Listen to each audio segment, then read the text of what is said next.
एक पैटर्न के तहत हिंदुओं को टारगेट किया जा रहा है। पहले बंगाल, फिर पहलगाम। नकली आभा मंडल ने चीख कर कह दिया, कश्मीर हिंदुओं के लिए सुरक्षित नहीं। पहलगाम में इस्लामिक आतंकवादियों ने धर्म पूछकर हिंदुओं के सिर में मारी गोली। पैंट खुलवाकर चेक कर रहे थे प्राइवेट पार्ट, बोले कलमा पढ़ो, नहीं पढ़ सके तो उड़ा दिया। पत्नियों को कहा, जाकर मोदी को बोल दो हमने तुम्हारे पतियों को मार दिया। पूरी तरह फैल रहा भारत सरकार का तंत्र। बिना सुरक्षा कैसे भारी मात्रा में पर्यटकों को एक स्थान पर जाने दिया। एलओसी से 400 किलोमीटर दूर कैसे जंगलों के रास्ते अंदर घुस आए आतंकवादी। किसने की मदद? बिना स्थानीय लोगों की मदद से यह हमला संभव नहीं। कौन दे रहा था पनाह? कड़ी निंदा नहीं, आतंकवादियों और उनके आकाओं को करारा जवाब देने का वक्त आ गया है। नमस्कार, आजाद सिपाही विशेष में आपका स्वागत है। मैं हूं राकेश सिंह। धरती का स्वर्ग कहे जाने वाले जम्मू कश्मीर के पहलगाम में इस्लामी आतंकियों ने बर्बर नरसंहार को अंजाम दिया है। सीमा पार से समर्थन पा रहे इन आतंकियों ने छुट्टियां मनाने पहलगाम आए 28 पर्यटकों को गोलियों से उड़ा दिया।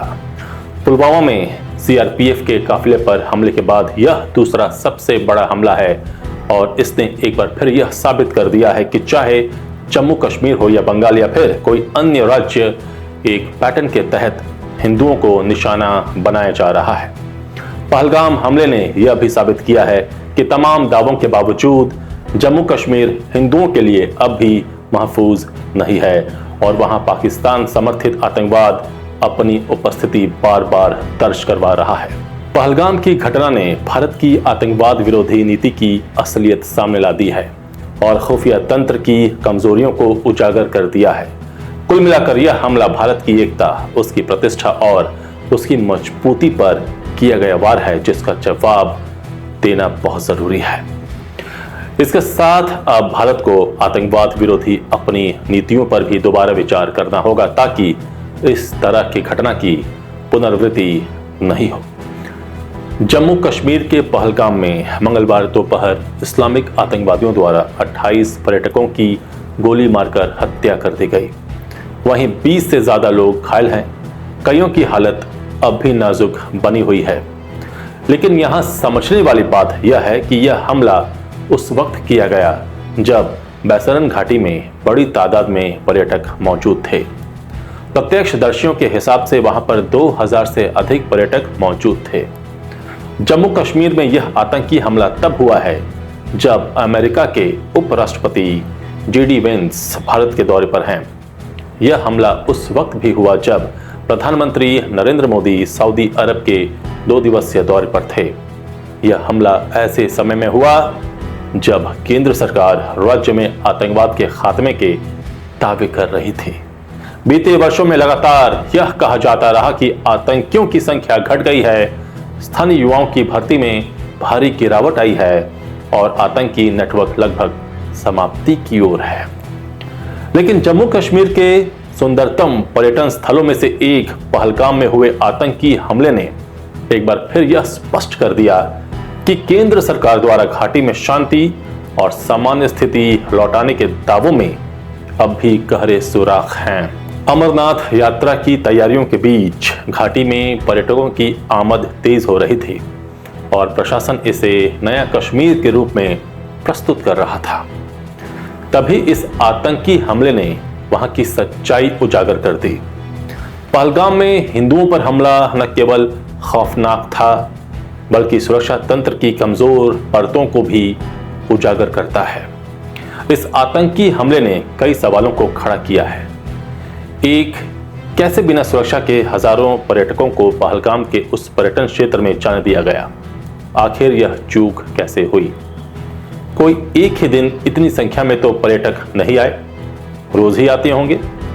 जब पता था कि जिस इलाके में पर्यटक इतनी भारी संख्या में आ रहे हैं तो सुरक्षा व्यवस्था कौन करेगा? क्या वहां पर सेना की कमी है? अगर कमी है तो क्यों कमी है? ऐसे कई सवाल खड़े किए जा रहे हैं जिसका जवाब शायद नहीं मिलेगा। लेकिन यहां सवाल यह उठता है कि क्या केंद्र सरकार हिंदुओं का दोबारा भरोसा जीत पाएगी? मुश्किल है। वैसे मुर्शिदाबाद में भी हिंदुओं को टारगेट किया गया था, सैकड़ों हिंदुओं को पलायन तक करना पड़ा था, लेकिन वहां भी केंद्र सरकार की चुप्पी ही रही। नरेंद्र मोदी को बताना पड़ेगा कि भारत कमजोर नहीं, भारत जवाब देना जानता है। इस बार कड़ी निंदा नहीं, आतंकवादियों और उनके आकाओं को करारा जवाब देने का वक्त आ गया है। जहां हमला हुआ वहां पर सुरक्षा के पर्याप्त इंतजाम नहीं थे। आतंकियों ने इसी का फायदा उठाया। वे सैन्य वर्दी में आए और पर्यटकों से परिचय पत्र मांगना शुरू कर दिया। उनका नाम पूछा गया। इसके बाद जो भी पर्यटक हिंदू थे उन्हें आतंकियों ने गोलियां मारनी शुरू कर दी। यहां तक कि लोगों के पैंट उतार कर देखे और प्राइवेट पार्ट चेक करके गोली मार दी। कईयों को कलमा पढ़ने को कहा, जिसने नहीं पढ़ा उसे भी मारा। आतंकवादियों ने हनीमून मनाने गए कई जोड़ों से पहले युवक का नाम पूछा, इसके बाद उन्हें गोली मार दी। आतंकवादियों ने यहां तक कहा कि जाओ मोदी को बोल दो हमने तुम्हारे पतियों को मार दिया। हमले की सूचना मिलने और मौके पर पहुंचने में सुरक्षा बलों को 30 मिनट का समय लगा। आतंकी इस दौरान पहाड़ियों की तरफ भाग गए। इस हमले की जिम्मेदारी लश्कर-ए-तैयबा के विंग द रेजिस्टेंस फ्रंट यानी TRF ने ली है। मरने वालों में एक इटली और एक इजराइल का पर्यटक भी है, जबकि 2 स्थानीय नागरिक शामिल हैं।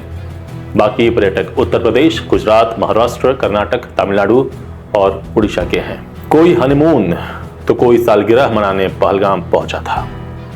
जम्मू कश्मीर के पहलगाम में आतंकियों ने हरियाणा के लेफ्टिनेंट विनय नरवाल और कानपुर के शुभम को पत्नी के सामने गोली मार दी।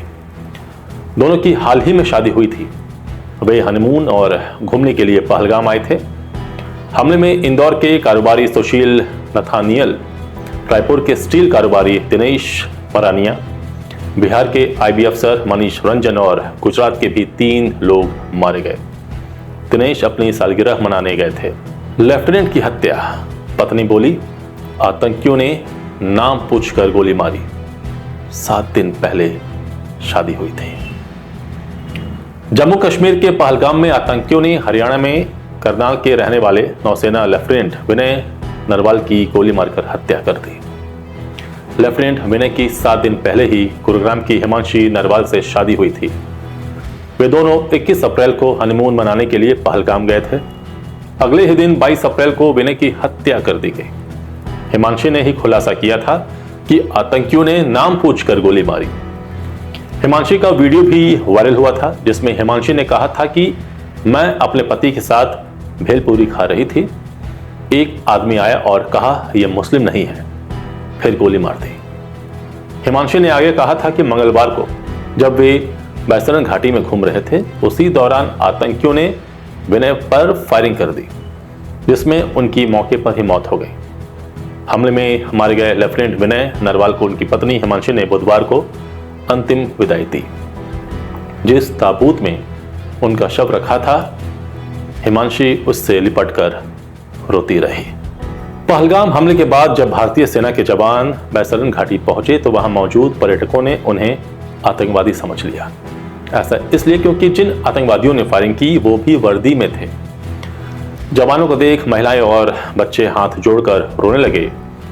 इसके बाद जवानों ने कहा कि हम इंडियन आर्मी में हैं, हम इंडियन आर्मी हैं। उन्होंने पर्यटकों को सुरक्षा का भरोसा दिया। इस घटना का वीडियो सामने आया है। सवालों के घेरे में सुरक्षा व्यवस्था है। सुरक्षा बलों और खुफिया एजेंसियों की इतनी मौजूदगी के बावजूद हमले की पूर्व सूचना का न मिलना, संदिग्ध गतिविधियों की पहचान न कर पाना और हमलावरों का आसानी से भाग निकलना यह दर्शाता है कि हमारी सुरक्षा व्यवस्था अभी सतही सफलता से ऊपर नहीं उठ सकी है। जब सरकार यह कहती है कि आतंकवाद अपने अंतिम दौर में है, तो क्या इसका मतलब यह है कि हम पहले से अधिक ढिलाई बरतने लगे हैं?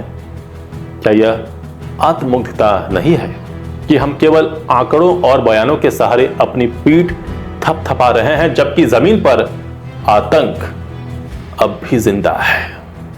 हमारी सबसे बड़ी विफलता यही है कि हम हर आतंकी हमले के बाद ही सक्रिय होते हैं। पहले हम चुप रहते हैं, फिर हमला होता है, उसके बाद मुठभेड़, समीक्षा बैठकें, हाई लेवल इंटेलिजेंस रिपोर्ट्स और फिर वही ठर्रा। अगर हम इन घटनाओं को केवल एक्सेप्शन मानकर चलते रहेंगे तो फिर यह एक्सेप्शन ही नया नॉर्म बन जाएगा। सुरक्षा को केवल सेना और पुलिस की जिम्मेदारी मान लेना भी एक बड़ी भूल है।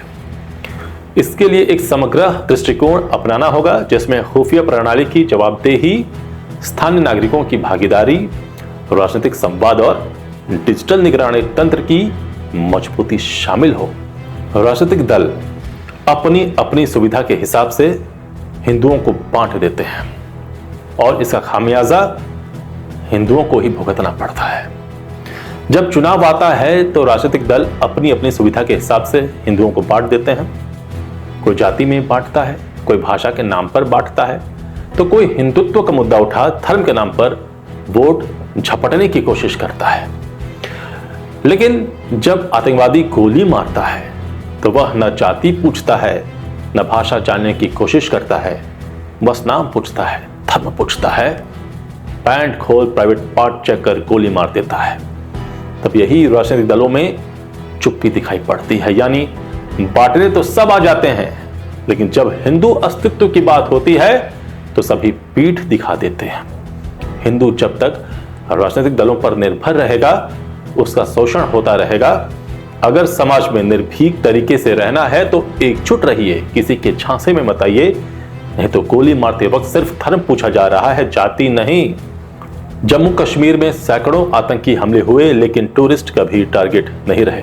इसकी वजह थी कि कश्मीर घूमने आने वालों से ही कश्मीरियों के घर चलते हैं और आतंकी भी ये बात जानते हैं। टूरिस्ट अब कश्मीर छोड़ रहे हैं, बुकिंग कैंसिल करवा रहे हैं। टूरिज्म इंडस्ट्री से जुड़े लोग यही सोच रहे हैं कि मुश्किल से पटरी पर आ रहा था उनका कारोबार, इस झटके से कैसे उभरेगा। हालांकि उनका कहना था कि हमें पता था ऐसी घटना के बाद यह होगा। आतंकियों की हरकत से हमें भी शर्मिंदगी हो रही है, लेकिन यहां सवाल यह उठता है कि क्या अब भरोसा किया जा सकता है? बिना स्थानीय मदद के आतंकी पैर पसार नहीं सकता। भारत सरकार की जम्मू कश्मीर को लेकर कई ऐसी नीतियां हैं जिसमें परिवर्तन की आवश्यकता है। कुछ ठोस कदम उठाने ही पड़ेंगे। जनता को भी समझना पड़ेगा कि जान देकर पर्यटन तो नहीं ही किया जा सकता। केंद्रीय गृह मंत्री अमित शाह ने जम्मू कश्मीर के पहलगाम में हुए आतंकी हमले में मारे गए 28 लोगों के परिजनों और हमले में बचे लोगों से मुलाकात की। इस दौरान वे भावुक नजर आए। इसके साथ ही उन्होंने आतंकियों को चेतावनी भी दी। उन्होंने कहा कि भारत आतंक के आगे नहीं झुकेगा। भारी मन से पहलगाम आतंकी हमले के मृतकों को अंतिम श्रद्धांजलि अर्पित करता हूं। इस नृशंस आतंकी हमले के दोषियों को बख्शा नहीं जाएगा। यही उम्मीद पूरा देश भी कर रहा है। आजाद सिपाही के विशेष में अभी इतना ही।